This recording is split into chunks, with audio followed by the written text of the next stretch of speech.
Hello, this is Lego iPhone Creations, and today I'm bringing you a new dock. Yes, the iStand. Well, that's what I call it. Anyways, this is quite pretty. I came up with the design because when I was studying today, it was charging on this dock, the simple dock I made. Go watch the review. And well, practically it just toppled over, and seeing my phone fall was not good at all. And so I created this, the iStand, iDock.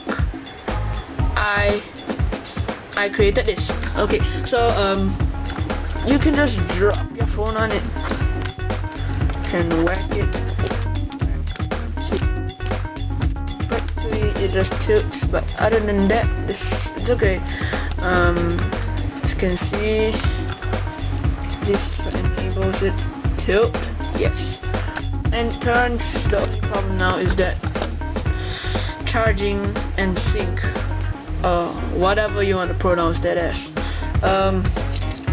Yes, there's no way I can fit it in. The only problem that I know, I can remove this bar, but if you guys have any tips or suggestions in the comments below. I know that this is not a nice design.